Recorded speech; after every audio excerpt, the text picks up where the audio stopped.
ये है आज की आधुनिक अयोध्या। तो चलिए इसे गहराई से जानने की शुरुआत करते हैं। बस अड्डा।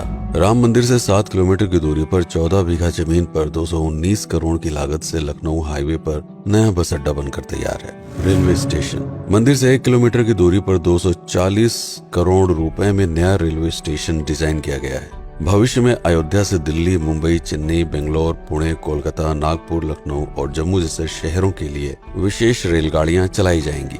हवाई अड्डा। 1450 करोड़ रुपए में लगभग 1300 बीघे में फैला हुआ प्रयागराज हाईवे पर नाके के पास बनाया गया है नया एयरपोर्ट। यहाँ से राम मंदिर की दूरी सिर्फ 12 किलोमीटर है। भविष्य में कई बड़े महानगरों के लिए सीधे उड़ानें उपलब्ध होंगी। घाघरा जलमार्ग। अगर आपके पास अपनी खुद की मोटर बोट है तो छपरा से घाघरा यानी सरयू नदी की सैर करते हुए लगभग 300 किलोमीटर नदी में चलकर भी अयोध्या पहुंच सकते हैं। भविष्य में इस रूट के लिए भी मोटर बोट चलाए जाने का प्रस्ताव है। राम मंदिर।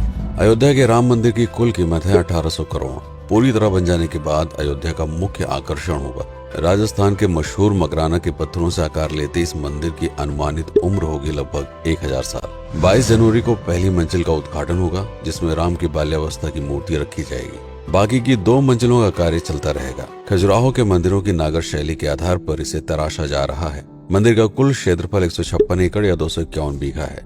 हनुमानगढ़ी। राम मंदिर से लगभग 800 मीटर की दूरी पर स्थित है हनुमानगढ़ी। मंदिर के आवासीय परिसर को मिलाकर यह लगभग 52 बीघे में फैला हुआ है। मंदिर की 76 सीढ़ियां चढ़कर हनुमान जी के दर्शन के बाद ही राम मंदिर में जाने का विधान है। यह मंदिर अयोध्या शहर के ठीक बीच में एक ऊंचे टीले पर बना है। शहर की तरफ आने वाले आक्रमणकारियों के आने की सूचना यहीं से प्राप्त करके अयोध्या के राजा तक भेजी जाती थी। इतिहासकारों के अनुसार जितनी बार भी अयोध्या पर आक्रमण हुआ उतनी बार इस मंदिर को भी विध्वंस झेलना पड़ा। हालांकि सन्यासियों ने हर बार इस मंदिर को फिर से खड़ा किया। आज यह मंदिर रामानंद संप्रदाय और निर्वाणी अखाड़े के अधीन है। राम की पेड़ी। अयोध्या को सरयू नदी की भयंकर बाढ़ से बचाने के लिए इस बांध का निर्माण किया गया था, जिस पर श्रद्धालुओं के स्नान के लिए कई घाट बना दिए गए थे। इतिहासकारों के अनुसार जितनी बार भी बांध टूटता था, सरयू का पानी अयोध्या की गलियों में घुस आया करता था। इसी बाढ़ से बचने के लिए पूरे अयोध्या में जगह जगह पर ऊंचे टीले बनाए गए थे, जैसे राम टीला, हनुमान टीला, लक्ष्मण टीला। आज ये बांध अयोध्या का मुख्य पर्यटन स्थल बन चुका है। हर दीपावली पर यहाँ लाखों दिए जलाकर रामायण की उस घटना को उत्सव के रूप में मनाया जाता है जब श्री राम अयोध्या वापस लौटे थे।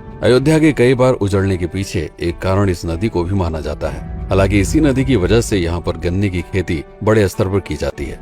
लता मंगेशकर चौराहा। नया घाट और बस स्टैंड के पास ही अयोध्या का मुख्य चौराहा 6.7 करोड़ रुपए में बनकर तैयार हुआ है। पद्मश्री से सम्मानित राम सुथार जी ने 2 माह के कठिन परिश्रम के बाद इस 40 फीट लंबी वीणा को आकार दिया। 14 टन की इस वीणा को लता जी के स्मृति चिन्ह के रूप में यहाँ पर लगाया गया है। इसीलिए इसका नाम नया घाट चौराहे से बदलकर लता मंगेशकर चौराहा कर दिया गया है। धर्मपथ। नया घाट से कुछ पहले सड़क के दोनों तरफ 30 फीट ऊंचे 40 सूर्य स्तंभ लगाए गए हैं, जिसे धर्मपथ का नाम दिया गया है, जो श्री राम के राजकुल सूर्यवंश का प्रतीक है। दशरथ समाधि स्थल। नए बस अड्डे के बगल से एक पतली रोड कछार से आगे बढ़ते हुए लगभग 12 किलोमीटर दूर ले आती है दशरथ समाधि स्थल, जो बिलहर घाट पर मौजूद है, जिसके बारे में मान्यता है कि यहाँ पर राजा दशरथ का दाह संस्कार हुआ था। राम मंदिर के साथ ही इस जगह को भी पर्यटन स्थल के रूप में विकसित किए जाने की योजना पर कार्य चल रहा है। भरत कुंड। अयोध्या से 15 किलोमीटर दूर है नंदीग्राम। यहाँ मौजूद तालाब को भरत कुंड कहते हैं। मान्यता है कि इसी जगह से भरत ने पूरे अयोध्या का राज कार्य संचालित किया था। पर्यटकों के लिए इस स्थान को भी विकसित किया जाएगा। गुप्तार घाट। राम की बेड़ी से सरयू नदी के किनारे चलते हुए 10 किलोमीटर दूर स्थित है गुप्तार घाट। ये कैंट एरिया में पड़ता है। इस जगह को श्री राम के जल समाधि के रूप में महत्व दिया जाता है। इसके अलावा अयोध्या नगर में हर गली में कई विशेष मंदिर हैं, जिनकी अपनी मान्यताएं हैं, कथाएं हैं, विशेषताएं हैं। पूरी तरह से विकसित हो जाने के बाद नई अयोध्या को पूरी तरह से जानने के लिए, इसका आनंद लेने के लिए कम से कम 3 दिनों तक यहाँ रुकने की आवश्यकता है। देश विदेश से ज्यादातर पर्यटक भारत आते हैं उत्तर प्रदेश में आगरे का ताजमहल देखने और प्राचीन नगर काशी और सारनाथ घूमने। प्रश्न ये है कि अयोध्या घूमने और श्री राम का मंदिर देखने के लिए भला विदेशी क्यों आएंगे?